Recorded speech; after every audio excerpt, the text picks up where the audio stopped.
Hey guys, welcome to the study easy code. जैसा कि आप सभी को पता है कि हमारे चैनल पे यूपीएससी पीवाईक्यूज़ की सीरीज़ चल रही है, जिसपे हम 2011 से लेकर के 2024 में सारे पूछे हुए क्वेश्चंस को सब्जेक्ट वाइज डिस्कस करना है। अभी तक हमने ancient history, medieval history, medieval, modern cover कर लिया पूरा। ठीक है, अब पॉलिटी की सीरीज़ चल रही है, जिसमें हमने एक पार्ट वीडियो का ला दिया है, जिसमें 2011 और 2012 के क्वेश्चंस को डिस्कस किया। इस वीडियो में हम कोशिश करेंगे 2013 से लेकर के 2015 या 16 तक के क्वेश्चंस को डिस्कस कर लें। मतलब हमारा मेन एम ये रहेगा कि वीडियो की लेंथ बहुत ज़्यादा लंबी भी ना हो, आप लोगों को समझ भी आए। ठीक है, तो चलिए अब हम देखते हैं 2013 में कैसे क्वेश्चन पूछे हुए एक एक। पहला क्वेश्चन देखते हैं। In the context of India which of the following principle is are implied institutionally in the parliamentary government. Directly क्या है, पार्लियामेंट्री गवर्नमेंट में क्या होता है, क्या इम्प्लाइडली होता है, क्वेश्चन ये पूछा है। मतलब पार्लियामेंट्री गवर्नमेंट से रिलेटेड स्टेटमेंट दे दिया, पूछ क्या रहा है, कौन सा स्टेटमेंट सही है। तो अब एक एक करके स्टेटमेंट देख लेते हैं। हमें पता है इंडिया में पार्लियामेंट्री फॉर्म ऑफ गवर्नमेंट है। ठीक है, तो आप इंडिया से रिलेट करके इन स्टेटमेंट्स को देखिए तो आप आसानी से कर लेंगे। पहला क्या कह रहा है, members of cabinet are members of parliament. हाँ, भारत में भी तो यही होता है कि जो कैबिनेट के मेंबर होते हैं वही पार्लियामेंट के मेंबर होते हैं। तो फर्स्ट स्टेटमेंट सही है, यहाँ से एलिमिनेट करेंगे, दो ऑप्शन हमारा एलिमिनेट हो गया। सेकंड क्या है, ministers hold office till they enjoy confidence in the parliament. Minister's office तब तक होल्ड कर किए रहते हैं जब तक कि वो पार्लियामेंट में कॉन्फिडेंस एंजॉय करते हैं। जैसे ही नो कॉन्फिडेंस होता है, मिनिस्टर्स को रिजाइन करना होता है। तो भारत में भी यही चीज़ होती है। इसका मतलब पार्लियामेंट्री गवर्नमेंट में ये होता है कि मिनिस्टर्स ऑफिस तब तक एंजॉय करेंगे जब तक कि पार्लियामेंट में उनके पास कॉन्फिडेंस है। तो सेकंड स्टेटमेंट सही है। थर्ड देखते हैं, cabinet headed by head of state. ये देखो गलत हो गया। हेड ऑफ स्टेट कौन होता है, प्रेसिडेंट। तो क्या ऐसा है कि जो कैबिनेट है उसको हेड प्रेसिडेंट करते हैं? भारत के रिस्पेक्ट से आप सोचिए कि कैबिनेट को हेड प्रेसिडेंट करते हैं, नहीं, ये गलत है। भारत में कैबिनेट को हेड कौन करता है, प्राइम मिनिस्टर, जो कि क्या होते हैं, हेड ऑफ गवर्नमेंट। तो हेड ऑफ स्टेट कैबिनेट को हेड नहीं करते हैं। थर्ड गलत हो जाएगा, हमारा आंसर डायरेक्टली ए आ गया। देखो, in parliamentary system of government members of cabinet are members of parliament. Parliament जो कैबिनेट के मेंबर होते हैं वही पार्लियामेंट के मेंबर होते हैं। सेकंड क्या है, ministers in parliament hold office till they enjoy the confidence of parliament. समझ में आया ये दोनों स्टेटमेंट कैसे सही हुआ। थर्ड देखते हैं, हेड ऑफ स्टेट कौन होता है, प्रेसिडेंट होता है। He see does not head the cabinet. President तो कैबिनेट को हेड करते नहीं हैं, क्योंकि ये एक नॉमिनल एग्जीक्यूटिव कंसिडर किए जाते हैं, ना कि रियल एग्जीक्यूटिव। रियल एग्जीक्यूटिव कौन होता है,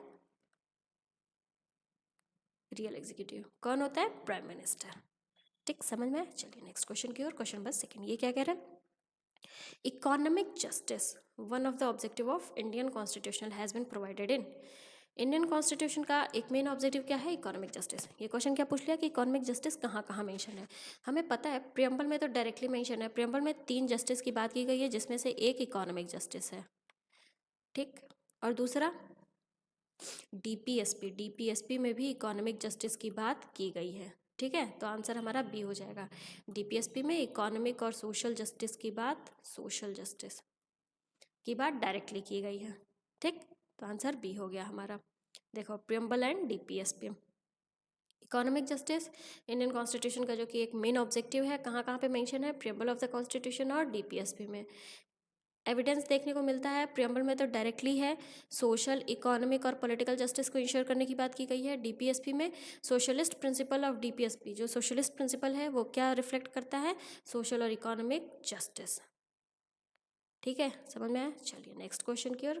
क्वेश्चन नंबर थर्ड देखते हैं, ये क्या कह रहा है, according to the constitution of India which of the following are fundamental for governance of country.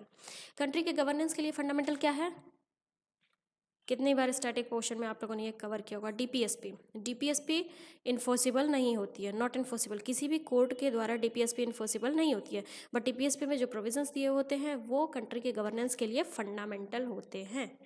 ठीक है, देखो आर्टिकल 37 इंडियन कॉन्स्टिट्यूशन में क्या कहा गया है, DPSP not enforceable by any court. DPSP किसी भी कोर्ट के द्वारा इन्फोर्सिबल नहीं होते हैं। बट इसमें जो प्रिंसिपल्स दिए हुए होते हैं, डीपीएसपी में जो भी प्रिंसिपल्स दिए हुए हैं, मेंशन किए हुए हैं, वो क्या है, कंट्री के गवर्नेंस के लिए फंडामेंटल है।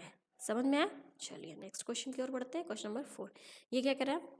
An amendment to the constitution, मतलब कि दो स्टेटमेंट दे दिया, क्वेश्चन पूछा क्या है, which of the statement is are correct. दो स्टेटमेंट दे दिया, पूछ रहा है इनमें से कौन सा स्टेटमेंट करेक्ट है। तो आइए एक एक करके देखते हैं।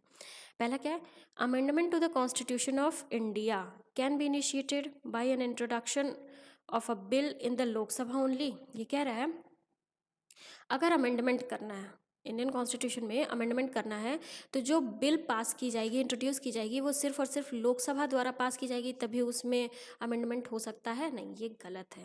देखो, पहला तो यहाँ ओनली वर्ड आ गया, जो कि एक एक्सट्रीम वर्ड होता है, और यूपीएससी में एक्सट्रीम वर्ड मतलब 99% चांसेस होते हैं कि एक्सट्रीम वर्ड्स में वो ऑप्शन गलत ही होता है। एक्सट्रीम वर्ड मतलब ओनली, इटसेल्फ, मोर, ये सब, ठीक है। तो ओनली नहीं, सिर्फ लोकसभा द्वारा नहीं, राज्यसभा भी इसको इंट्रोड्यूस कर सकती है। तो फर्स्ट हमारा गलत हो गया, ठीक। सेकेंड स्टेटमेंट देखते हैं। If such an amendment seek to make change in the federal character of constitution, amendment also require the ratified by the legislature of all states of India. ये कह रहा है कि मान लो जो अमेंडमेंट है वो कॉन्स्टिट्यूशन के फेडरल कैरेक्टर को चेंज करना चाह रहा है, तो क्या सारे भारत के सारे स्टेट्स का रेटिफिकेशन ज़रूरी है? गलत। सारे स्टेट्स का रेटिफिकेशन ज़रूरी नहीं होता है, सिर्फ और सिर्फ सिंपल मेजॉरिटी के रेटिफिकेशन की ज़रूरत होती है। तो ये ध्यान दीजिएगा, अगर इंडिया का जो फेडरल कैरेक्टर है उसको चेंज करने का, उसको अमेंडमेंट करने की बात हो रही है, तो ऐसा नहीं है कि उसमें इंडिया के सारे स्टेट्स का रेटिफिकेशन चाहिए होगा, सिर्फ और सिर्फ सिंपल मेजॉरिटी के रेटिफिकेशन की ज़रूरत होती है। सेकेंड भी गलत, आंसर हमारा डी आ गया। देखो, फर्स्ट इनकरेक्ट है। Amendment of the constitution can be initiated by the introduction of bill either house of parliament, मतलब कि लोकसभा और राज्यसभा दोनों में बिल इंट्रोड्यूस करके अमेंडमेंट हो सकता है। सेकेंड स्टेटमेंट इनकरेक्ट है। कैसे? If the bill seeks to amend the federal provision of the constitution, then it must also be ratified by the legislature of half of state by simple majority. पूरे states के ratification की ज़रूरत नहीं होती है, half of state, ये ध्यान दीजिएगा, half of state by simple majority के रेटिफिकेशन की ज़रूरत होती है। समझ में आया? चलिए नेक्स्ट क्वेश्चन की ओर बढ़ते हैं। ये क्वेश्चन क्या कह रहा है? इसमें भी स्टेटमेंट दे दिया, पूछा क्या है, कौन सा स्टेटमेंट सही है। अब एक एक करके स्टेटमेंट देखते हैं। Chairman and deputy chairman of Rajya Sabha are not the member of that house. गलत। डेप्यूटी चेयरमैन मेंबर होते हैं, हाँ, चेयरमैन मेंबर नहीं होते हैं। फर्स्ट गलत हो गया। सेकेंड देखते हैं। While the nominated member of 2 houses of parliament have no voting right in presidential election. हाँ, ये तो सही है कि जब प्रेसिडेंट का इलेक्शन होता है तो दोनों हाउस के जो नॉमिनेटेड मेंबर्स होते हैं वो नहीं होते हैं, सिर्फ और सिर्फ कौन होता है? Elected members. और स्टेट लेजिस्लेटिव असेंबली के भी कौन होते हैं? Elected members. ये सही है, नॉमिनेटेड मेंबर्स नहीं होते हैं। आगे स्टेटमेंट क्या है? They have the right to vote in the election of vice president. हाँ, वाइस प्रेसिडेंट के इलेक्शन में नॉमिनेटेड मेंबर्स इन्वॉल्व होते हैं, बट प्रेसिडेंट के इलेक्शन में नॉमिनेटेड मेंबर्स दोनों हाउसेस के इन्वॉल्व नहीं होते हैं, सिर्फ और सिर्फ इलेक्टेड मेंबर्स इन्वॉल्व होते हैं। तो सेकेंड स्टेटमेंट सही है, सही है, हमारा आंसर बी होगा। देखो, फर्स्ट स्टेटमेंट इनकरेक्ट है। In accordance with article 64 of the constitution, vice president of India x officer chairman of Rajya Sabha house also elect deputy chairman from among its member. Rajya Sabha के जो चेयरमैन होते हैं वो कौन होते हैं? वाइस प्रेसिडेंट ऑफ इंडिया, जो कि राज्यसभा के मेंबर नहीं होते हैं, ठीक है। बट राज्यसभा में डेप्यूटी चेयरमैन भी इलेक्ट किए जाते हैं, जो कि उन्हीं के मेंबर होते हैं, मतलब राज्यसभा के ही मेंबर्स में से एक मेंबर डेप्यूटी चेयरमैन, राज्यसभा का डेप्यूटी चेयरमैन इलेक्ट किया जाता है, ठीक है। तो फर्स्ट स्टेटमेंट इनकरेक्ट है, सेकंड सही है। Vice president elected indirectly bye N electoral college consisting of all members of parliament both elected and nominated. Parliament के दोनों मेंबर्स, इलेक्टेड नॉमिनेटेड मेंबर्स मिल करके वाइस प्रेसिडेंट को इलेक्ट करते हैं। तो समझ में आया? चलिए आगे बढ़ते हैं नेक्स्ट क्वेश्चन की ओर। ये क्वेश्चन क्या कह रहा है? Consider the following statement. Parliamentary committee on public account, parliamentary committee जो है पब्लिक अकाउंट पे, उससे रिलेटेड स्टेटमेंट दे रखा है। आगे पूछा कौन सा स्टेटमेंट सही है। तो आइए एक करके स्टेटमेंट देखते हैं। पहला स्टेटमेंट देखते हैं। Consist of not more than 25 members of Lok Sabha. ये कह रहा है कि इसमें लोकसभा से 25 मेंबर्स होते हैं। Consist of not more than, 25 members से अधिक मेंबर्स नहीं लिए जाते। देखो, जो parliamentary committee on public accounts है उसमें ओवरऑल 22 मेंबर्स होते हैं, जिसमें से लोकसभा से 15 और राज्यसभा से 7 मेंबर्स होते हैं, तो इसमें 25 मेंबर्स कहाँ से आ जाएंगे? ठीक है, तो ये गलत हो गया, हमारा फर्स्ट स्टेटमेंट गलत हो गया। यहाँ से एक चीज़ क्लियर हो रहा है, थर्ड स्टेटमेंट दोनों में, मतलब थर्ड सही है। थर्ड है क्या, examine the report of comptroller auditor general of India, ये तो सही है। पार्लियामेंट्री कमेटी जो पब्लिक अकाउंट्स पे होती है, उनका क्या काम होता है कि जो कैग की रिपोर्ट होती है उसको एग्जामिन करते हैं, सही है। सेकेंड क्या है, scrutinises appropriation and finance account of government, ये क्या करते हैं, जो गवर्नमेंट की फाइनेंस अकाउंट होती है उनको स्क्रूटनाइज करते हैं। तो हाँ, ये स्टेटमेंट भी सही है। Parliamentary committee on public accounts जो गवर्नमेंट का फाइनेंस अकाउंट होता है उसको स्क्रूटनाइज करते हैं, सेकंड स्टेटमेंट भी सही है। आंसर हमारा बी होगा। देखो, फर्स्ट स्टेटमेंट इनकरेक्ट है। Parliamentary committee on public accounts consist of 22 members. Parliamentary committee जो है पब्लिक अकाउंट्स पे, उसमें कितने मेंबर्स हैं, 22 मेंबर्स होते हैं, जिसमें से 15 लोकसभा के और 7 राज्यसभा के। सेकेंड और थर्ड स्टेटमेंट सही है कि वो कैग के रिपोर्ट को क्या करते हैं, एग्जामिन करते हैं, और जो भी फाइनेंस अकाउंट होता है गवर्नमेंट का उसको स्क्रूटनाइज करते हैं अप्रोप्रिएट मेथड से। ठीक है, समझ में? चलिए आगे बढ़ते हैं नेक्स्ट क्वेश्चन की ओर। ये क्वेश्चन क्या कह रहे हैं, इसको देखते हैं। Consider the following statement, statement दे रखा है, which of the above statement are correct, कौन सा स्टेटमेंट इनमें से सही है। तो आइए एक एक करके स्टेटमेंट पढ़ते हैं। Council of minister in the centre shall be collectively responsible to the parliament. ये कह रहा है कि काउंसिल ऑफ मिनिस्टर, सेंटर का जो काउंसिल ऑफ मिनिस्टर हैं, क्या वो पार्लियामेंट को रिस्पॉन्सिबल होते हैं? नहीं। देखो, काउंसिल ऑफ मिनिस्टर सिर्फ और सिर्फ किसके रिस्पॉन्सिबल होते हैं, हाउस ऑफ पीपल, मतलब कि लोकसभा के लिए रिस्पॉन्सिबल होते हैं, ना कि पूरे पार्लियामेंट के लिए। तो ये ध्यान दीजिएगा, council of ministers collectively responsible होते हैं, ये तो सही है, बट किसके लिए, मतलब किसको लेकर के रिस्पॉन्सिबल होते हैं, पार्लियामेंट नहीं, हाउस ऑफ पीपल के लिए। ठीक, तो फर्स्ट हमारा गलत हो गया, आंसर हमारा डायरेक्टली आ गया सेकंड एंड थर्ड। सेकंड क्या है, union minister shall hold office during the pleasure of the president of India, सही है। The prime minister shall communicate to the president about the proposal of legislation, ये भी statement सही है। Second third statement सही है, आंसर हमारा B है। देखो, फर्स्ट इनकरेक्ट है, एज पर आर्टिकल 75(3)। अब देखो कौन सा आर्टिकल है ये भी ध्यान दीजिएगा, इसीलिए जो स्टेटमेंट गलत है उसका एक्सप्लेनेशन मैं अच्छे से दे रही हूँ। ठीक, देखिए क्या है, इंडियन कॉन्स्टिट्यूशन में आर्टिकल 75(3) के अकॉर्डिंग क्या है, council of minister shall be collectively responsible to the house of the people. Council of minister किसके लिए रिस्पॉन्सिबल होते हैं, ये ध्यान दीजिएगा, कलेक्टिव रिस्पॉन्सिबल होते हैं, ठीक है, बट किसके लिए, हाउस ऑफ पीपल के लिए, न कि पूरे पार्लियामेंट के लिए, मतलब राज्यसभा लोकसभा दोनों के लिए नहीं, सिर्फ और सिर्फ लोकसभा के लिए रिस्पॉन्सिबल होता है। ठीक है, सेकंड और थर्ड स्टेटमेंट करेक्ट है, समझ में आया? चलिए आगे बढ़ते हैं नेक्स्ट क्वेश्चन की ओर। ये क्वेश्चन क्या कह रहा है, What will follow if money bill is substantially amended by Rajya Sabha. ये कह रहा है कि अगर मान लो राज्यसभा द्वारा मनी बिल में कुछ अमेंडमेंट किया जा रहा है तो उसके बाद क्या होगा। देखो एक चीज़ ध्यान दीजिएगा, राज्यसभा में मनी बिल के पास कोई पावर नहीं है। इन केस अगर वो कुछ अमेंडमेंट सजेस्ट भी कर रही हैं या कुछ करने की कोशिश भी कर रही हैं तो उससे कोई मतलब नहीं होगा। लोकसभा के ऊपर डिपेंड करता है कि उस अमेंडमेंट को वो एक्सेप्ट करेंगे या रिजेक्ट करेंगे, मतलब आगे तो बढ़ेंगे तो कन्फर्म है, तो उस अमेंडमेंट को एक्सेप्ट करके आगे बढ़ेंगे या रिजेक्ट करके आगे बढ़ेंगे। ठीक है, तो अब समझ में आया ना, लोकसभा के ऊपर डिपेंड करता है कि वो मनी बिल के साथ जो भी अमेंडमेंट राज्यसभा ने किया है उसको लेकर के आगे बढ़ेंगे या उसको रिजेक्ट करके आगे बढ़ेंगे। ऑप्शन देखते हैं, लोकसभा में still proceed with the bill accepting or not accepting the recommendation of the Rajya Sabha, यही होगा। ये लोकसभा के ऊपर डिपेंड करता है कि वो राज्यसभा का जो भी रिकमेंडेशन वगैरह दिया गया है उसको एक्सेप्ट करते हैं या नहीं एक्सेप्ट करते हैं। ठीक है, समझ में आया? देखो आंसर देखते हैं। देखो, मनी बिल आर्टिकल 110 में दिया हुआ है, matter consulted with financial matters like imposition, abolition, remission, alteration और रेगुलेशन ऑफ एनी टैक्स। ये कहाँ, ये सिर्फ और सिर्फ लोकसभा, सभा यानी लिखा है, सिर्फ और सिर्फ लोकसभा में ही इंट्रोड्यूस किया जा सकता है, तो ये ध्यान दीजिएगा, introduced only on the recommendation of president. देखो ये सब ओनली वाले वर्ड्स हैं, तो इन सबको आप बहुत अच्छे से बहुत ध्यान से पढ़िएगा। मनी बिल सिर्फ और सिर्फ तभी इंट्रोड्यूस हो सकती है जब उस पर प्रेसिडेंट का रिकमेंडेशन होगा, और यह सिर्फ और सिर्फ लोकसभा में ही इंट्रोड्यूस हो सकती है, राज्यसभा में इंट्रोड्यूस नहीं हो सकती है। कैन नॉट बी अमेंडेड और रिजेक्टेड बाई राज्यसभा, राज्यसभा उसको अमेंड वगैरह नहीं कर सकती, हाँ कुछ सजेशंस दे सकती है, उसके बाद वो लोकसभा पे डिपेंड करता है कि वो क्या करेंगे। समझ में आया? चलिए आगे बढ़ते हैं नेक्स्ट क्वेश्चन की ओर। Parliament can make any law for whole or any part of India for implementing international treaty. ये कह रहा है इंटरनेशनल ट्रीटी को इम्प्लीमेंट करवाने के लिए पार्लियामेंट भारत मतलब पूरे इंडिया के लिए या फिर इंडिया के किसी भी पार्ट के लिए लॉज बना सकते हैं, बट उन्हें क्या करना होगा।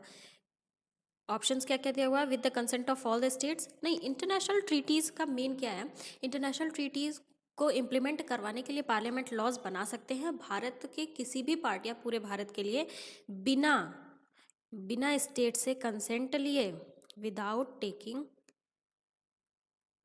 Consent of any state. ये चीज़ ध्यान दीजिएगा। ये है क्या, ये देखिएगा, इंटरनेशनल ट्रीटीज़ को इम्प्लीमेंट करवाने के लिए पार्लियामेंट पूरे भारत पे या फिर भारत के किसी भी कोने मतलब किसी भी एरिया के लिए लॉज बना सकते हैं बिना स्टेट के कंसेंट के। तो अब देखते हैं, तो ये तो होगा नहीं। With the consent of majority of state, नहीं। With the consent of state concern, नहीं। जिस स्टेट के बारे में चेंजेस वगैरह करना है उससे भी परमिशन नहीं लेना है, मतलब किसी भी स्टेट से बिना कंसेंट लिए पार्लियामेंट इंटरनेशनल ट्रीटीज़ को इम्प्लीमेंट करवाने के लिए लॉज बना सकते हैं। तो समझ में आया ना, क्लियर हुआ। देखिए, लॉज बनाना मतलब कि लेजिस्लेटिव पावर, तो पार्लियामेंट की लेजिस्लेटिव पावर को थोड़ा सा देख लेते हैं। Parliament is empowered to make law on all matter listed in union list and concurrent list of the constitution. Parliament किस पे लॉज बना सकते हैं, जो भी मैटर्स यूनियन लिस्ट में मेंशन है या फिर कॉन्करेंट लिस्ट में मेंशन है कॉन्स्टिट्यूशन के, उसमें उस पर लॉज बना सकते हैं। कौन, parliament. As per article 250 it can also formulate laws over state list when an emergency is declared in the country और president rule is declared in any state। देखो आर्टिकल 250 में क्या कहता है, पार्लियामेंट स्टेट लिस्ट में जो subject matter दिए हुए हैं उस पर भी लॉज बना सकता है। किस केस में, अगर एमरजेंसी, नेशनल एमरजेंसी या फिर प्रेसिडेंट रूल लगा हुआ है तो उस स्टेट के स्टेट लॉज स्टेट लिस्ट में जो भी मैटर्स मेंशन है उस पर लॉज पार्लियामेंट बना सकता है। किस आर्टिकल में ये दिया हुआ है, 250 में। तो दो चीज़ क्लियर हुआ ना, पार्लियामेंट किस पे बना सकता है, यूनियन लिस्ट और कॉन्करेंट लिस्ट पे। यूनियन और कॉन्करेंट स्टेट पे तब बना सकता है जब वहाँ पे एमरजेंसी, नेशनल एमरजेंसी लगा हुआ हो या फिर प्रेसिडेंट रूल लगा हुआ। ये किस में कहा गया, आर्टिकल 250 में। ठीक है, आर्टिकल 253 क्या कहता है, it can also formulate laws on matter pertaining to the state list if it deemed necessary for the implementation of international treaty or agreement concluded with foreign nation. अगर इंटरनेशनल ट्रीटीज़ या agreements को implement करवाना है तो उस case में भी parliament state list के किसी भी मैटर पे लॉज बना सकता है। ये कहाँ पे मेंशन है, आर्टिकल 253। मतलब कि ये जो पीछे क्वेश्चन पूछा हुआ है ये किससे रिलेटेड है, आर्टिकल 253 से। ठीक है, तो ये ध्यान दीजिएगा, पार्लियामेंट का लेजिस्लेटिव पावर दिया हुआ है आर्टिकल 250, 253, इसमें इंपॉर्टेंट है। समझ में आया, चलिए आगे बढ़ते हैं नेक्स्ट क्वेश्चन की ओर। ये क्वेश्चन क्या कह रहा है, with reference to national legal service authority NLSA consider the following statement. NLSA से रिलेटेड स्टेटमेंट दे दिया, आगे पूछा क्या, which of the above statement are correct, कौन सा स्टेटमेंट सही है। देखो नेशनल लीगल सर्विस अथॉरिटी में क्या होता है इसके बारे में, अच्छा चलिए पहले स्टेटमेंट्स को देखते हैं क्या दिया हुआ है। इसकी ऑब्जेक्टिव क्या है, to provide free and compulsory legal services to the weaker section of the society on basis of equal opportunity. हाँ, नेशनल लीगल सर्विस अथॉरिटी का मेन ऑब्जेक्टिव ही यही है कि जो भी लीगल सर्विसेज होते हैं सोसाइटी के जो वीकर सेक्शन है उनको लीगल सर्विस फ्री में देना।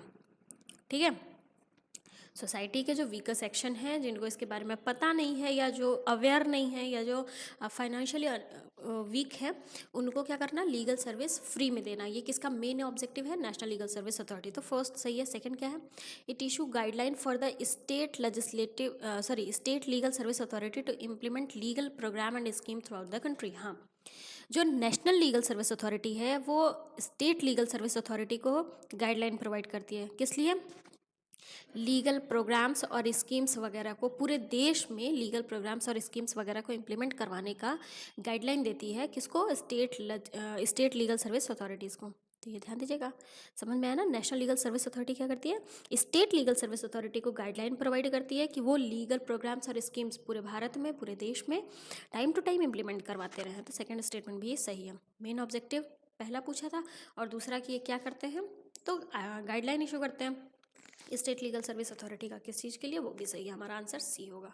देखो फर्स्ट स्टेटमेंट सही है, objective of national legal service authority to provide free legal service to weaker section of society for securing justice and are not denied to any citizen by reason of economic or other disabilities. ठीक है, second statement भी सही है. In every state there is a state legal service authority to give effect to the policies and direction of the NALSA, इसको नालसा भी पढ़ते हैं, and to give free legal service to the people and conduct Lok Adalat in state. तो ये भी ध्यान दीजिएगा, ये इनका एक काम ये भी होता है स्टेट्स में लोक अदालत को क्या करवाना, कंडक्ट करवाना. ठीक है, समझ में आया, कोई दिक्कत. चलिए आगे बढ़ते हैं नेक्स्ट क्वेश्चन की ओर. ये क्वेश्चन क्या कह रहा है, which of the above statement are correct, is correct.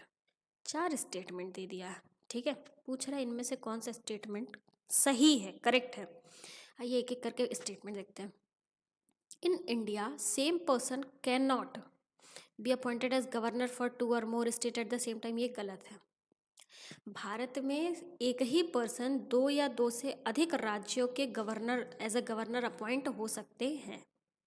ये डायरेक्टली मेंशन्ड है. ठीक है, तो ये ध्यान दीजिएगा, ऐसा नहीं है कि एक पर्सन एक ही स्टेट के गवर्नर हो सकते हैं. एक पर्सन 2 या 2 से अधिक स्टेट्स के गवर्नर हो सकते हैं. तो फर्स्ट हमारा गलत हो गया. ठीक, सेकंड क्या कह रहा है, जज of high court of state in India appointed by governor of the state just as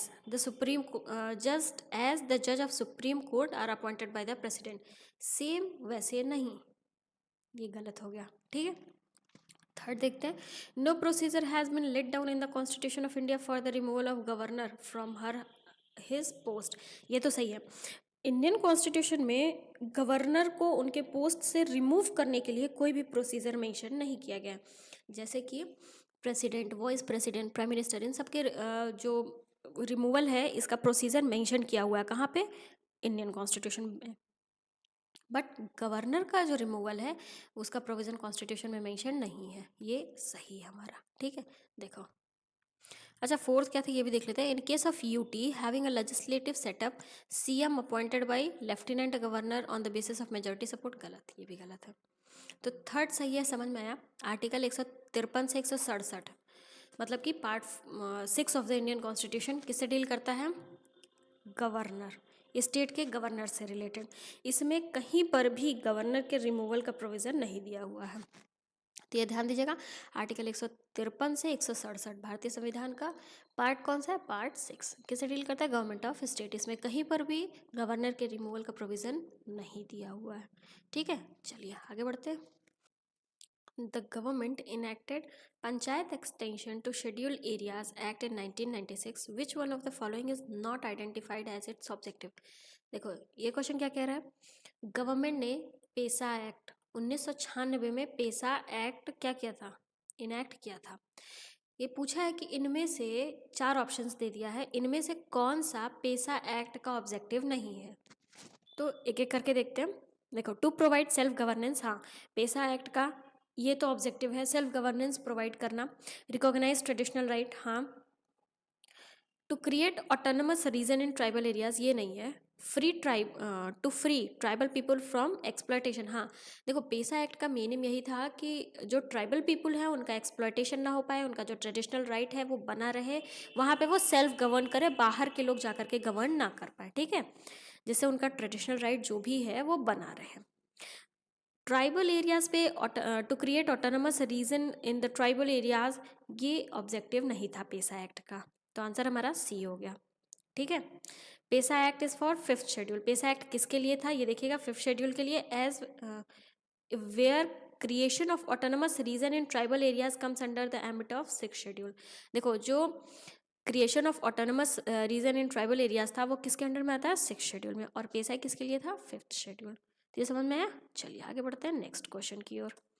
question number 13 ये क्या कह रहा है, under the scheduled tribe and other traditional forest dwellers act 2006 who shall be the authority to initiate process of determining nature and extent of individual or community forest right or both. ये question क्या पूछा है, जो scheduled tribes और other traditional forest dwellers act 2006 में आया था उसके अंडर में कौन forest right, community forest right या इंडिविजुअल फॉरेस्ट राइट के नेचर वगैरह को डिटरमाइन करता है. क्वेश्चन एक बार फिर से देखिएगा. शेड्यूल्ड ट्राइब और other traditional forest dweller act 2006 के अंडर में कौन इंडिविजुअल फॉरेस्ट राइट या कम्युनिटी फॉरेस्ट राइट को कम्युनिटी फॉरेस्ट राइट के नेचर वगैरह को डिटरमाइन करता है? तो हमें पता है, हमने पीछे ये डिस्कस भी किया था फर्स्ट पार्ट में, ग्राम सभा। ग्राम सभा किस एक्ट के अंदर, ये भी ध्यान रखिएगा आप लोग, ठीक है। Schedule tribe and other forest dwellers act 2006 के अंडर में इंडिविजुअल कम्युनिटी फॉरेस्ट राइट के नेचर वगैरह को ये डिटरमाइन करते हैं, ग्राम सभा, ठीक है। Forest right act 2006 act recognizes and vest the forest right and occupation in forest land to the forest dwellings, scheduled tribes and other traditional forest dwellers who has been residing in such forest for generations। समझ में आया? चलिए आगे बढ़ते हैं next question की। और ये क्वेश्चन क्या कह रहा है? Consider the following statement. Attorney general of India can, attorney general of India से रिलेटेड 4 स्टेटमेंट दे दिया। पूछ रहा है इनमें से कौन सा स्टेटमेंट सही है। अटॉर्नी जनरल ऑफ इंडिया क्या क्या कर सकते हैं, देखते हैं। Take part in the proceeding of Lok Sabha, हाँ, attorney general of India Lok Sabha के प्रोसीडिंग में पार्ट ले सकते हैं, सही है। सेकेंड क्या है? To be a member of committee of Lok Sabha, Lok Sabha की जो कमिटी है उसके मेंबर भी हो सकते हैं। स्पीक इन लोकसभा, हाँ, लोकसभा में स्पीक भी कर सकते हैं। वोट इन लोकसभा नहीं। अटॉर्नी जनरल ऑफ इंडिया को एकदम लोकसभा के मेंबर की तरह ही क्या किया जाएगा? डील किया जाएगा। Attorney general of India Lok Sabha के मेंबर की ही तरह होंगे, बट लोकसभा के मेंबर्स के पास राइट होता है वोट करने का, बट अटॉर्नी जनरल के पास वोट करने का राइट, अधिकार नहीं है। ये लोकसभा में वोट नहीं कर सकते हैं, तो ये ध्यान दीजिएगा। Attorney general of India Lok Sabha में वोट नहीं कर सकते। फोर्थ नहीं होगा, फर्स्ट सेकंड थर्ड होगा। आंसर हमारा सी। देखो, article 76 of the constitution of India किससे डील करता है? Attorney general of India. Attorney general of India किसके द्वारा अपॉइंट होते हैं? प्रेसिडेंट के द्वारा। क्वालिफाइड टू बी अ जज of supreme court, that is citizens of India must have been a judge of some high court for 5 years or an advocate of high court for 10 years or an eminent jurist in the opinion of the president। अब देखो इनके पास क्या होता है, he has a right to speak and to take part in proceeding of parliament और their joint sitting, even joint sitting में भी ये पार्ट ले सकते हैं, ठीक है। राइट टू स्पीक होता है, पार्लियामेंट में ज्वाइंट सिटिंग वगैरह में भी बैठ सकते हैं, उसमें पार्ट ले सकते हैं, और पार्लियामेंट की किसी भी कमेटी का भी मेंबर इन्हें बनाया जा सकता है, लिखा हुआ ना, and any committee of the parliament of which he is a member, but without a right to vote. Right to vote का अधिकार नहीं होता है, ठीक है। तो ये ध्यान दीजिएगा, अटॉर्नी जनरल ऑफ इंडिया के पास सारे राइट्स होते हैं, बट राइट टू वोट का राइट नहीं है, ठीक। चलिए आगे बढ़ते हैं नेक्स्ट क्वेश्चन की ओर। ये क्वेश्चन क्या कह रहा है? Consider the following statement. कुछ स्टेटमेंट दे दिया, पूछा क्या है कौन सा स्टेटमेंट सही है। तो आइए एक एक करके स्टेटमेंट देखते हैं। National development council is an organ of planning commission, नहीं, प्लानिंग कमीशन का ऑर्गन नेशनल डेवलपमेंट काउंसिल नहीं होगा। फर्स्ट इनकरेक्ट होगा। डायरेक्ट आंसर हमारे यहाँ से क्या आ गया? B, second and third. देखो, फर्स्ट तो इनकरेक्ट है, सेकेंड क्या है? करेक्ट है। इकोनॉमिक और social planning kept under the concurrent list in the constitution of India, हाँ ये सही है। जो इकोनॉमिक और सोशल प्लानिंग है वो भारतीय संविधान में कहाँ पे मेंशन है? कॉन्करेंट लिस्ट में। स्टेटमेंट थर्ड भी सही है। ये क्या कह रहा है? Preparation of plans and implementation of plans for economic development and social justice are one of the major power and function that come under the panchayati Raj institution. Plans वगैरह को, मतलब इकोनॉमिक डेवलपमेंट और सोशल जस्टिस का जो plan है उसको बनाना, उसको implement करना, ये एक मेन मेजर काम किसका है? PRI, पंचायती राज इंस्टीट्यूशन का, ठीक है। समझ में? Who among the following constitute national development council? अभी हमने पीछे देखा, इसे देखा है ना। इसमें कौन कौन होते हैं? प्राइम मिनिस्टर, हाँ। चेयरमैन ऑफ फाइनेंस कमीशन, ये नहीं होते हैं। मिनिस्टर ऑफ यूनियन कैबिनेट, हाँ। चीफ मिनिस्टर ऑफ स्टेट, हाँ। मतलब कि फर्स्ट थर्ड फोर्थ, आंसर हमारा बी हो गया। देखो, NDC नेशनल डेवलपमेंट काउंसिल कौन कौन होता है इसमें? Prime minister, all the union cabinet minister, chief minister of all states and UTs and the member of planning commission। इसमें कौन नहीं होता है? फाइनेंस कमीशन के जो चेयरपर्सन होते हैं वो इसमें नहीं होते हैं, ठीक है। चलिए ये क्वेश्चन क्या कह रहा है? Which of the following bodies does not find mention in the constitution. अब देखो, constitutional body, non constitutional body, statutory body, ये सब तो आप लोगों ने देखा होगा। पेपर नज़दीक आने दीजिए, इस पर भी हम एक वीडियो बना के लाएंगे जो रिवीजन के लिए बहुत इजी होगा, तो उससे ये सारे क्वेश्चंस आप आसानी से कर लेंगे। मतलब डायरेक्टली उसमें लिखा होगा कौन सी कॉन्स्टिट्यूशनल बॉडी है, इसे याद करना आप लोग के लिए आसान होगा, मतलब कि ये बॉडीज़ कॉन्स्टिट्यूशन में मेंशन है या नहीं मेंशन है ऐसा। तो इस क्वेश्चन में क्या पूछा है कि इनमें से कौन सी बॉडीज़ नॉन कॉन्स्टिट्यूशनल बॉडीज़ हैं, मतलब कि कॉन्स्टिट्यूशन में मेंशन नहीं है। तो नेशनल डेवलपमेंट काउंसिल, हाँ ये भी कॉन्स्टिट्यूशन में मेंशन नहीं है, प्लानिंग कमीशन भी नहीं है, और जोनल काउंसिल, ये तीनों क्या है, नॉन कॉन्स्टिट्यूशनल बॉडीज़ हैं। देखो, national development council, planning commission and zonal council do not find its mention in the constitution, मतलब ये तीनों कॉन्स्टिट्यूशन में मेंशन नहीं है। ये क्या है, नॉन कॉन्स्टिट्यूशनल बॉडीज़। ठीक है, तो ये तीनों के बारे में कुछ थोड़ा सा फैक्ट्स है, देखिएगा। नेशनल डेवलपमेंट काउंसिल के बारे में, कब सेटअप हुआ था, क्या मेन वर्क था। प्लानिंग कमीशन अभी तो फिलहाल ये दोनों क्या हो गए हैं, एबॉलिस्ट हो चुके हैं। ठीक है, जोनल काउंसिल भी है, तो थोड़ा बहुत है, आप लोग इस फैक्ट्स को जरूर देखिएगा। चलिए आगे बढ़ते हैं। तो 2013 में जो भी क्वेश्चंस पॉलिटी में पूछा हुआ था वो हमने डिस्कस कर लिया, ठीक है, विद सॉल्यूशन अच्छे से। अब हम 2014 में देखेंगे कौन कौन से क्वेश्चंस पॉलिटी में पूछे हुए हैं। चलिए एक एक करके डिस्कस करते हैं। देखिए पहला क्वेश्चन इसमें क्या कह रहा है, which one of the following schedule of constitution of India contain provision regarding anti defection. Direct question पूछ लिया कि नहीं पूछ लिया, शेड्यूल पे। ये कह रहा है कि इंडियन कॉन्स्टिट्यूशन में किस शेड्यूल में एंटी डिफेक्शन लॉ मेंशन किया गया है, तो 10th शेड्यूल में। ठीक है, देखो 10th शेड्यूल में क्या है, डिफेक्शंस के ग्राउंड को डिस्कस किया गया है। ठीक है, ये एक अमेंडमेंट के थ्रू ऐड हुआ था, ओरिजिनल कॉन्स्टिट्यूशन में 10 शेड्यूल नहीं था। 52nd अमेंडमेंट एक्ट 1985 में जब हुआ था तो उसके थ्रू इसको ऐड किया गया था। ठीक है, ये उससे रिलेटेड और भी फैक्ट्स हैं, देखिएगा। ठीक है, जो नहीं समझ में आएगा कमेंट करिएगा, हम जरूर बताएंगे। चलिए आगे बढ़ते हैं। ये क्या कह रहा है, in the constitution of India promotion of international peace and security is included इन।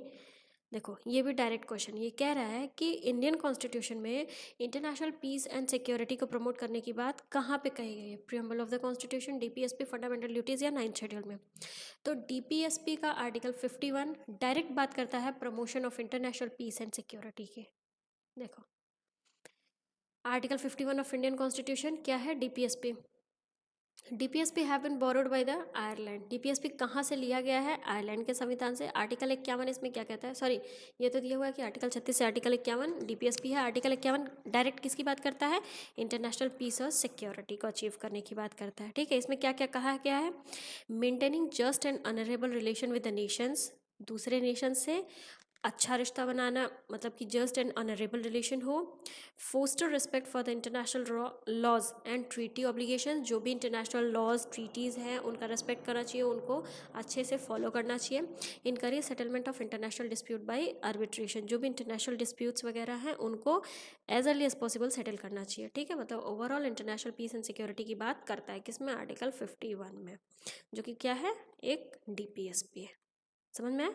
चलिए आगे बढ़ते हैं नेक्स्ट क्वेश्चन की ओर। ये क्वेश्चन क्या कह रहा है, consider the following statement, a constitutional government is one which. Constitutional government से रिलेटेड स्टेटमेंट दे दिया, पूछा क्या है, कौन सा स्टेटमेंट इनमें से सही है। ठीक है, देखो कॉन्स्टिट्यूशनल गवर्नमेंट का क्या होता क्या है आखिर कॉन्स्टिट्यूशनल गवर्नमेंट। कॉन्स्टिट्यूशनल गवर्नमेंट से मतलब ये है कि उसका उस जिस देश की बात हो रही है उसका एक संविधान होगा, ठीक है, कॉन्स्टिट्यूशन होगा, जिसमें पूरा सब कुछ लिखा होगा। इंडिविजुअल की लिबर्टी को बचाने के लिए, पर्टेन करने के लिए क्या है, कॉन्स्टिट्यूशन में सारी चीज़ें मेंशन्ड होगी। जो स्टेट है उस पर रेस्ट्रिक्शंस लगा रहेगा। ठीक है, तो ओवरऑल मतलब यही हुआ कॉन्स्टिट्यूशनल गवर्नमेंट का, कि स्टेट्स पर रेस्ट्रिक्शन लगाना, रिस्ट्रेन करना, जिससे कि इंडिविजुअल लिबर्टी को प्रमोट किया जा सके। अब एक एक करके स्टेटमेंट देखते हैं। Place effective restriction on individual liberty, गलत हो गया। इंडिविजुअल लिबर्टी को तो फ्री करना है ना, तो फर्स्ट स्टेटमेंट यही गलत हो गया, ये गलत ये गलत। ठीक है, सेकंड देखते हैं। Place effective restriction on authority of state in the interest of individual liberty. हाँ, स्टेट की जो अथॉरिटी है उस पर रेस्ट्रिक्शन लगाना जिससे कि इंडिविजुअल लिबर्टी को प्रमोट किया जा सके। ठीक है, समझ में आया। जो स्टेट की अथॉरिटी है उस पर रेस्ट्रिक्शन इम्पोज करना जिससे कि इंडिविजुअल लिबर्टी को प्रमोट किया जा सके। आंसर हमारा बी हो जाएगा, देखो B. Constitutional government defined by existence of constitution, अभी जैसे मैंने पीछे बताया ना, idea behind constitutionalism is to place restriction on the authority of states so that it does not become autocratic. जो स्टेट की अथॉरिटी है उस पर रेस्ट्रिक्शंस इम्पोज करना जिससे कि वो ऑटोक्रेटिक ना हो जाए। ठीक है, और जब स्टेट पे रेस्ट्रिक्शंस वगैरह इम्पोज होगा तो इंडिविजुअल लिबर्टी प्रमोट होगी। समझ में आया? चलिए आगे बढ़ते हैं नेक्स्ट क्वेश्चन की ओर। ये क्वेश्चन क्या कह रहा है, कंसिडर द फॉलोइंग स्टेटमेंट, दो स्टेटमेंट दे दिया, पूछ रहा है इनमें से कौन सा स्टेटमेंट सही है। तो आइए एक एक करके स्टेटमेंट देखते हैं। President shell make rule for more convenient transaction of business of government of India and for allocation among minister of the said business। ये कह रहा है कि क्या जो प्रेसिडेंट हैं वो रूल्स वगैरह बना सकते हैं किस पे, गवर्नमेंट ऑफ इंडिया के बिजनेस वगैरह पे, और मिनिस्टर्स का जो एलोकेशन होता है, से बिजनेस का एलोकेशंस वगैरह होता है, क्या उस पे प्रेसिडेंट रूल्स वगैरह बना सकते हैं। ये ध्यान दीजिएगा, पूछा किस पे, गवर्नमेंट ऑफ इंडिया के बिजनेस पे और मिनिस्टर्स के एलोकेशंस वगैरह पे, तो हाँ प्रेसिडेंट रूल बना सकते हैं। सेकंड क्या कह रहा है, all executive action of government of India shall express to be taken in the name of prime minister. गलत, सारे एग्जीक्यूटिव एक्शंस किसके नाम पे होते हैं, प्रेसिडेंट के नाम पे होते हैं, ना कि प्राइम मिनिस्टर के नाम पे।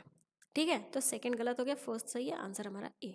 देखो स्टेटमेंट फर्स्ट करेक्ट है, India follows parliamentary type of rule. India में क्या है, पार्लियामेंट्री टाइप ऑफ रूल है, जहाँ पे क्या होगा, प्रेसिडेंट इन द प्रेसिडेंट क्या है, constitutional head of state. Bharat में पार्लियामेंट्री टाइप ऑफ गवर्नमेंट है, जहाँ पे प्रेसिडेंट को क्या माना जाता है, कॉन्स्टिट्यूशनल हेड ऑफ स्टेट। वो एग्जीक्यूटिव हेड भी होते हैं। आर्टिकल 77 मतलब कि इंडियन कॉन्स्टिट्यूशन का आर्टिकल 77 का पार्ट 3 क्या कहता है, president shell make rule for more convenient transaction of business of the government of India and for the allocation among minister of the set business. मतलब किसी भी बिजनेस पे जो गवर्नमेंट ऑफ इंडिया बिजनेस कर रही है और मिनिस्टर्स भी उसमें इन्वॉल्व है, उससे रिलेटेड कोई भी लॉज वगैरह कौन बना सकता है, रूल्स वगैरह, लॉज नहीं, जो भी रूल्स वगैरह होंगे वो कौन बना सकता है, प्रेसिडेंट बना सकते हैं। समझ में आया ना।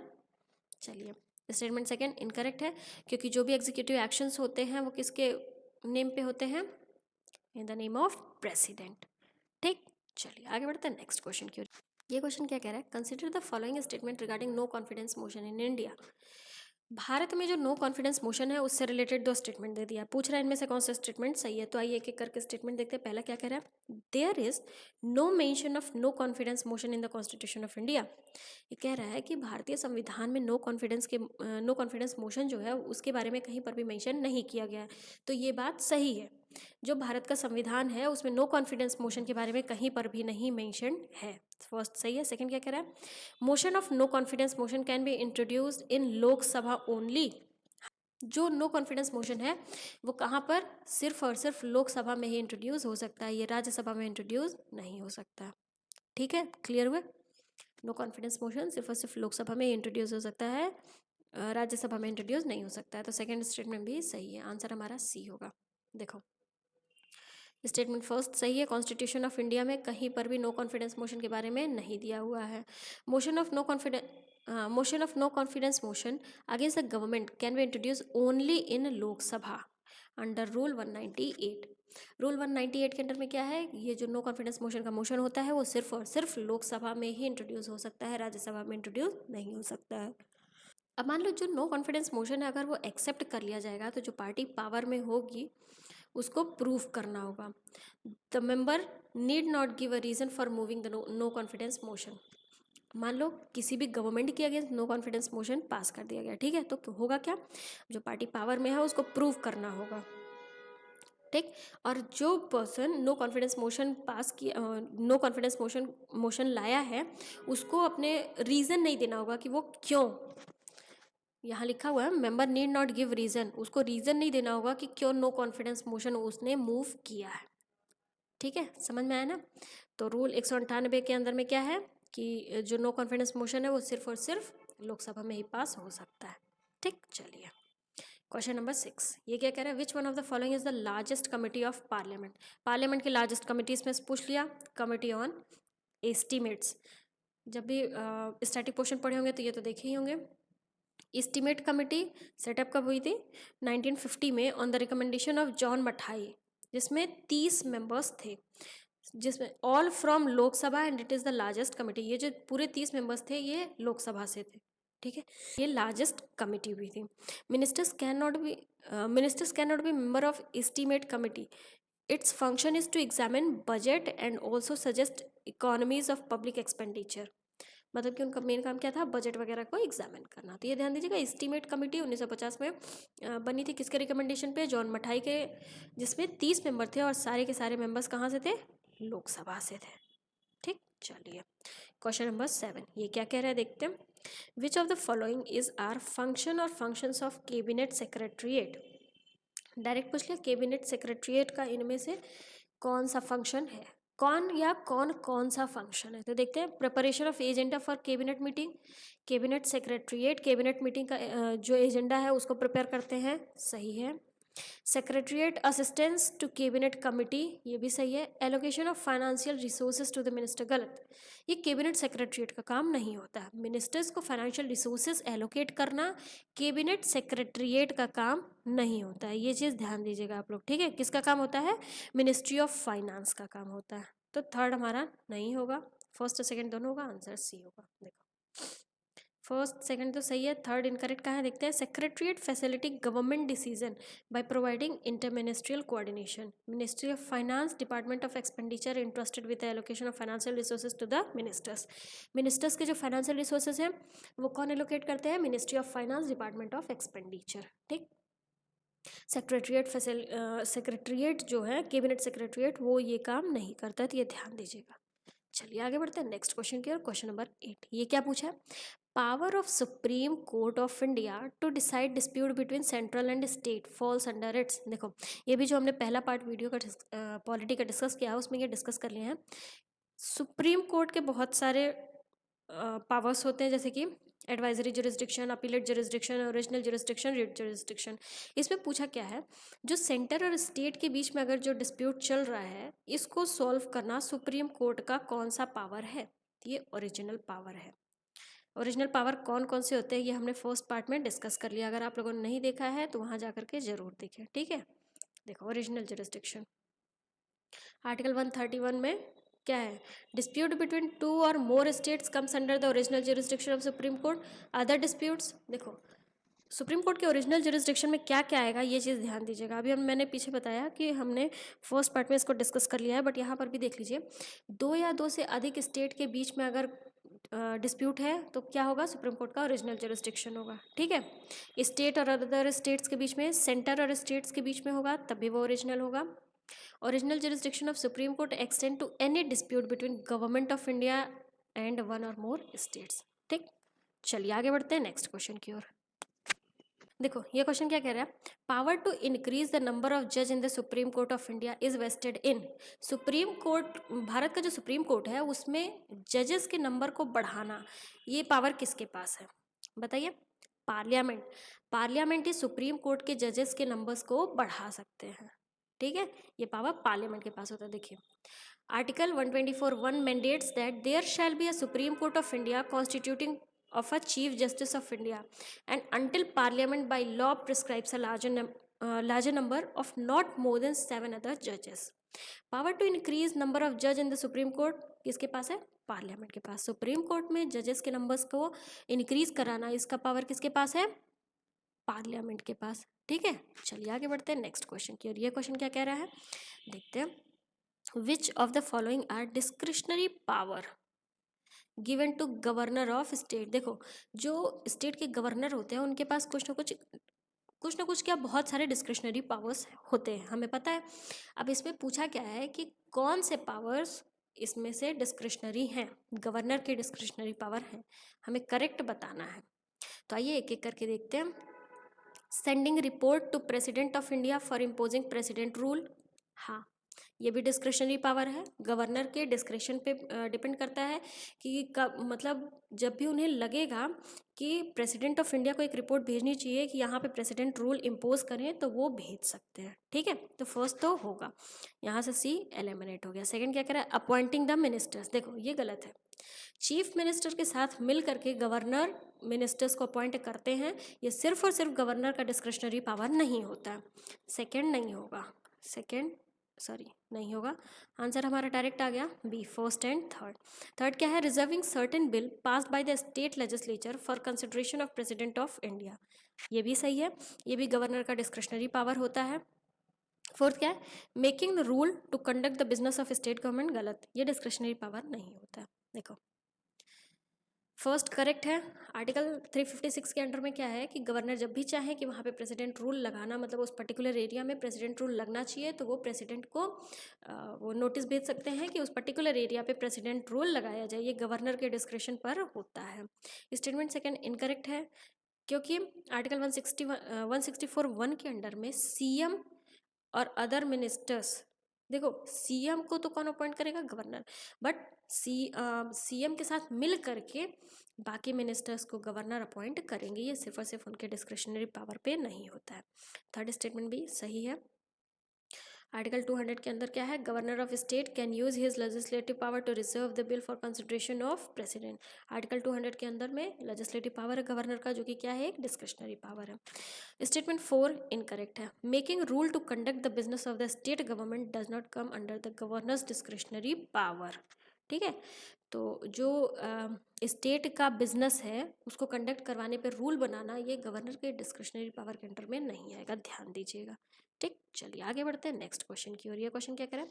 सेल्स टैक्स यू पे वाइल परचेजिंग अ टूथपेस्ट। देखो, जब हम लोग टूथपेस्ट खरीदते हैं तो जो टैक्स लगाते हैं, सॉरी, जो टैक्स पे करते हैं वो क्या होता है? वो स्टेट के द्वारा टैक्स इम्पोज भी किया जाता है और स्टेट के ही द्वारा उसको कलेक्ट भी किया जाता है। ठीक है, टूथपेस्ट खरीदते वक्त जो हम टैक्स को पे करते हैं वो स्टेट द्वारा ही इम्पोज भी किया जाता है और कलेक्ट भी किया जाता है। देखो, इम्पोज बाय सेंट्रल गवर्नमेंट गलत, स्टेट गवर्नमेंट इम्पोज करती है। Tax impose by central government but collected by state government गलत। इम्पोज बाय स्टेट गवर्नमेंट, हाँ सही है। कलेक्टेड बाय सेंट्रल गवर्नमेंट गलत। Impose and collected by state government, ये सही है। देखो, टैक्स इम्पोज्ड और इम्पोज्ड और कलेक्ट किसके द्वारा किया जाएगा? स्टेट गवर्नमेंट के द्वारा। कौन सा टैक्स? जो हम टूथपेस्ट पे करते हैं। Earlier taxes on toothpaste used to come under CST act which is administered by state government. Payment of sales tax was made to the sales tax authority in the state from where the goods are moved. Now sales tax on toothpaste comes under GST. अभी जो toothpaste पे sales tax लगता है किसके under में आता है? GST के अंडर में। ठीक है, चलिए आगे बढ़ते हैं नेक्स्ट क्वेश्चन की ओर। Which of the following are associated with planning in India? कह रहा है इनमें से भारत में प्लानिंग से कौन एसोसिएटेड है? हमें चूज करना है और कोड के थ्रू करेक्ट आंसर देना है। तो देखते हैं। फाइनेंस कमीशन प्लानिंग से एसोसिएटेड नहीं है। नेशनल डेवलपमेंट काउंसिल, हाँ ये है। Union minister of rural development नहीं। Union minister of urban development नहीं। पार्लियामेंट, हाँ ये भी है। सेकेंड और फिफ्थ, नेशनल डेवलपमेंट काउंसिल और द पार्लियामेंट, ये दोनों प्लानिंग से एसोसिएटेड है भारत में। आंसर सी होगा। देखो, स्टेटमेंट फर्स्ट इनकरेक्ट है। Constituted by president under article 280 give its recommendation on the distribution of tax revenue between union and state. It define financial relation between center and state. ठीक, second statement सही है। National development council ये किससे related है? Planning से related है। और parliament, fifth वाला पॉइंट जो है पार्लियामेंट, वो भी किससे रिलेटेड है? डेवलपमेंट से रिलेटेड भारत में है। समझ में? चलिए आगे बढ़ते हैं नेक्स्ट क्वेश्चन की ओर। तो 2014 के पूछे हुए क्वेश्चन हमने डिस्कस कर लिया। अब हम 2015 के क्वेश्चन को डिस्कस करते हैं। पहला क्वेश्चन इसका क्या कह रहा है? Provision in the 5th schedule and 6th schedule in the constitution of India are made in order to. Indian constitution में जो 5th और 6th शेड्यूल में प्रोविजंस हैं वो किस लिए बने हुए हैं?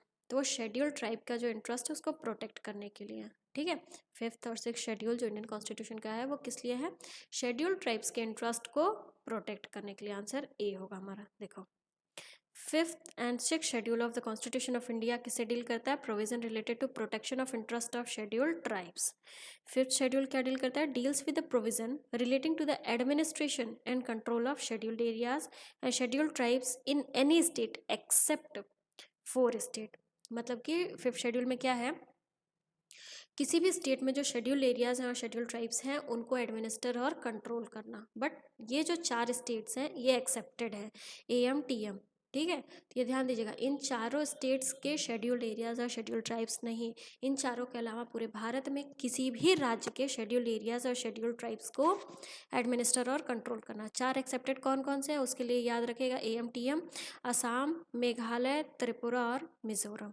ठीक है, 6th शेड्यूल क्या है? Deals with the provisions to the administration of tribal areas in 4th north eastern states, Assam, Meghalaya, Tripura और मिजोरम। ठीक है, मतलब कि ये जो चारों यहाँ एक्सेप्टेड है उन चारों के लिए कौन है, 6 शेड्यूल है। तो समझ में आया ना।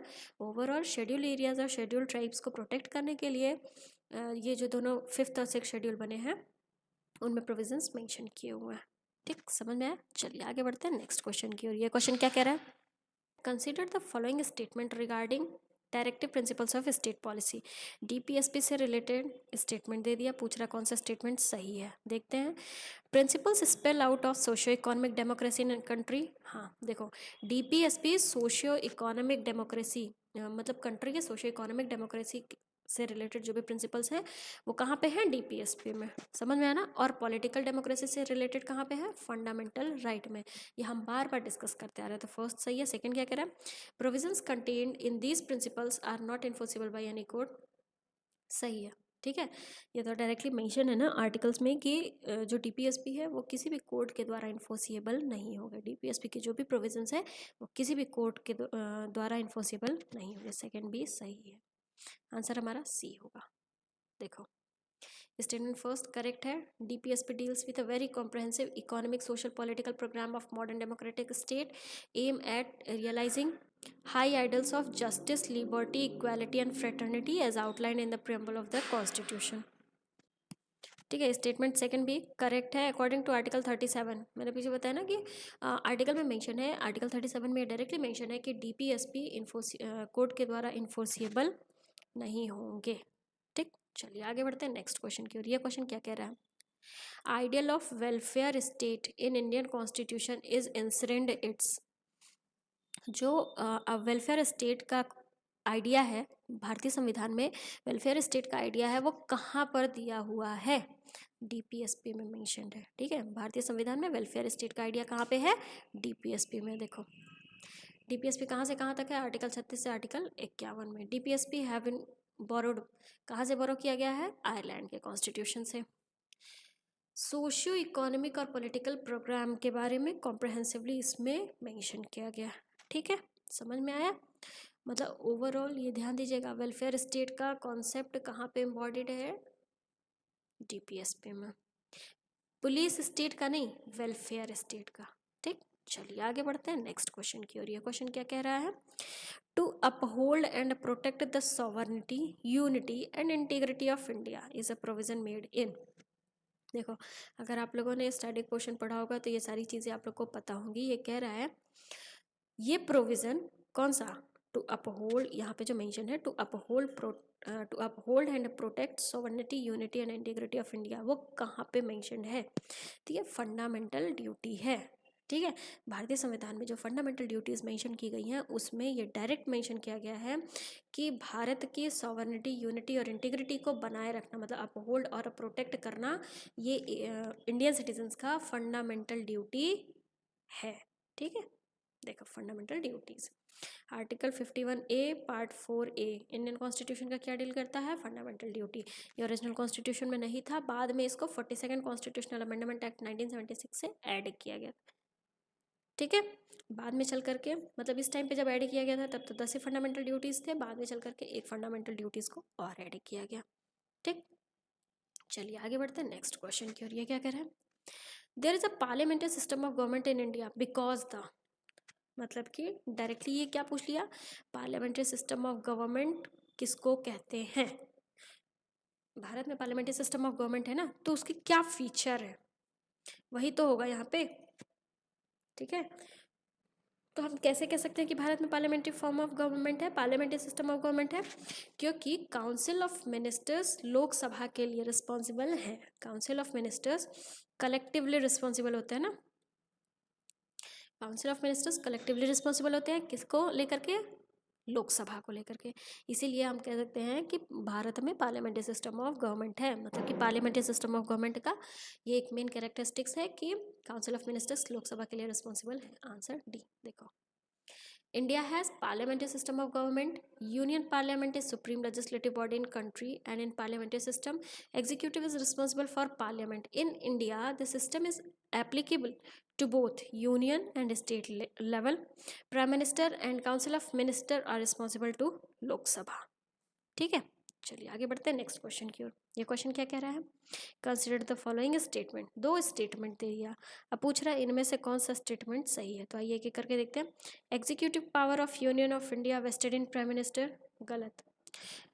भारत का एग्जीक्यूटिव पावर किसको वेस्टेड है, प्रेसिडेंट, ना कि प्राइम मिनिस्टर, ठीक है।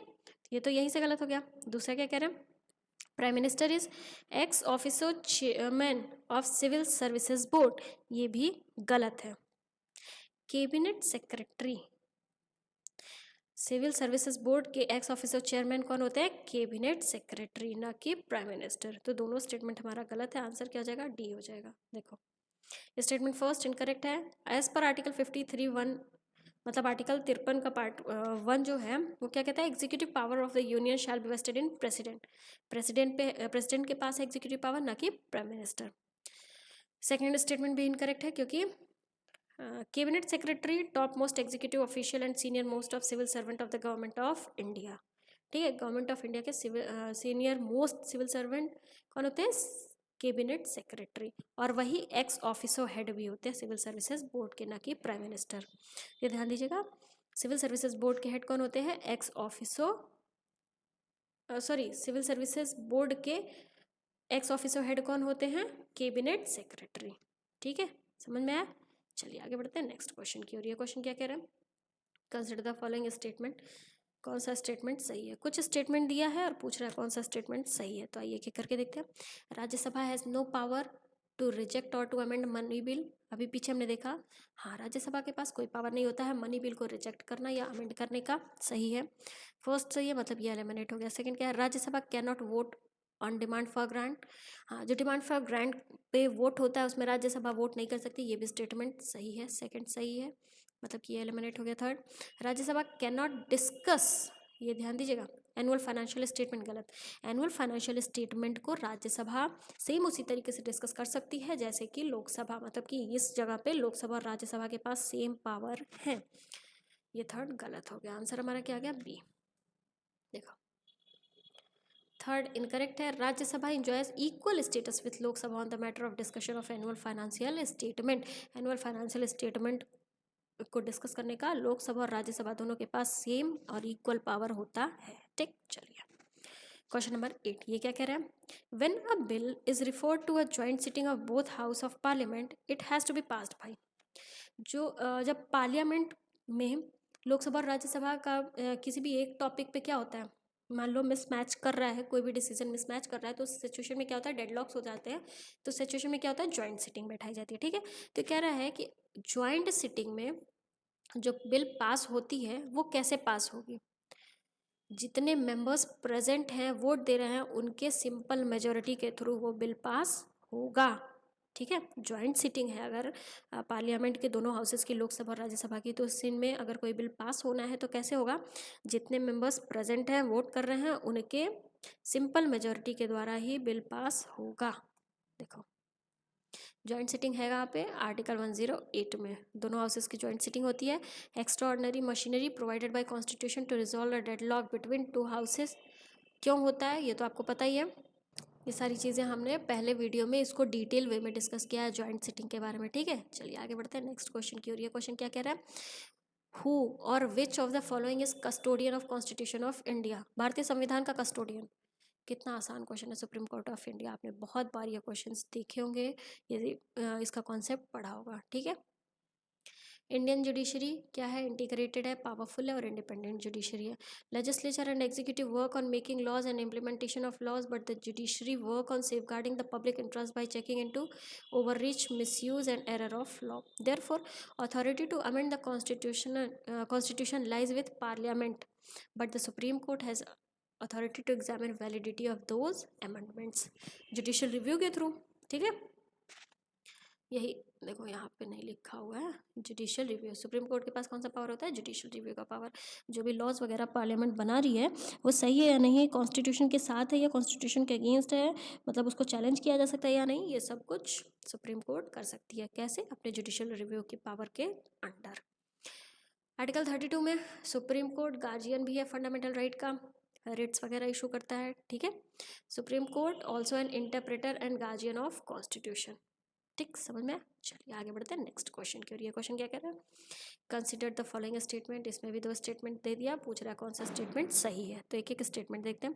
Legislative council of state in India can be larger in size than half of the legislative assembly of that particular state. ये कह रहा है लेजिस्लेटिव असेंबली जो है, मान लो स्टेट लेजिस्लेटिव असेंबली है, इसके जो आधे मेंबर्स हैं उसके बराबर लेजिस्लेटिव काउंसिल होना चाहिए। ये स्टेटमेंट ये है गलत। कॉन्स्टिट्यूशन में ये मेंशन है कि लेजिस्लेटिव काउंसिल के मेंबर्स लेजिस्लेटिव अथॉरिटी में लेजिस्लेटिव स्टेट लेजिस्लेटिव अथॉरिटी में जितने मेंबर्स हैं उनके 1/3 मेंबर्स ही लेजिस्लेटिव काउंसिल में होंगे, ना कि हाफ मतलब 1/2 हो गया ना, नहीं 1/3 मेंबर होंगे। तो फर्स्ट स्टेटमेंट गलत है। सेकंड देखते हैं। Governor of state nominate chairman of legislative council of that particular state. ये कह रहा है जो स्टेट लेजिस्लेटिव काउंसिल है उसमें जो चेयरमैन होते हैं उनको कौन नॉमिनेट करते हैं? गवर्नर। गलत। उस स्टेट लेजिस्लेटिव काउंसिल के मेंबर्स मिल करके चेयरमैन को नॉमिनेट करते हैं, ना कि वहाँ के गवर्नर। ठीक, आंसर डी होगा क्योंकि दोनों स्टेटमेंट गलत है। देखो फर्स्ट इनकरेक्ट है। आर्टिकल 171 के अंडर में क्या है? लेजिस्लेटिव काउंसिल, स्टेट का जो लेजिस्लेटिव काउंसिल है उसका मैक्सिमम स्ट्रेंथ क्या होना चाहिए? लेजिस्लेटिव असेंबली में जितने मेंबर्स हैं उनके 1/3, उससे ज़्यादा नहीं हो सकते हैं। मतलब कि मान लो अगर किसी स्टेट का जो लेजिस्लेटिव असेंबली है उसमें 90 मेंबर्स हैं तो लेजिस्लेटिव काउंसिल वहाँ पे कितनी होनी चाहिए?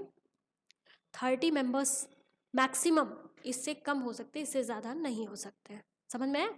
सेकेंड स्टेटमेंट भी इनकरेक्ट है। लेजिस्लेटिव काउंसिल के जो मेंबर्स होते हैं इनडायरेक्टली इलेक्ट होते हैं और जो चेयरमैन होते हैं वो मेंबर्स द्वारा इलेक्ट किए जाते हैं। ठीक, चलिए आगे बढ़ते हैं नेक्स्ट क्वेश्चन की। और ये क्वेश्चन क्या कह रहा है?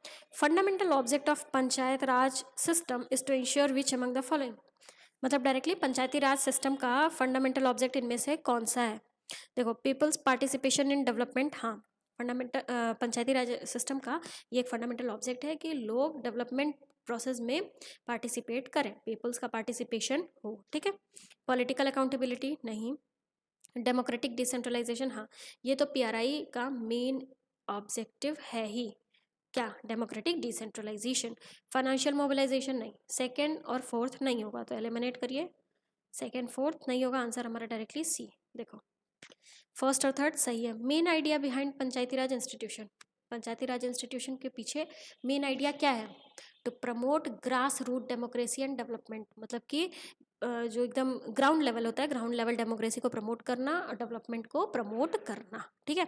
Main aim to evolve system of democratic decentralisation and people participation with a view to ensure rapid socio economic progress and to provide adequate justice. ठीक। Political accountability can be achieved in any system with democratic rule. तो political accountability PRI का main idea नहीं है और ना ही financial mobilisation PRI का main idea है। ठीक है, चलिए आगे बढ़ते हैं। तो 2015 में भी पूछे हुए क्वेश्चंस हमने डिस्कस कर लिया। अब हम 2016 के क्वेश्चंस को डिस्कस करते हैं।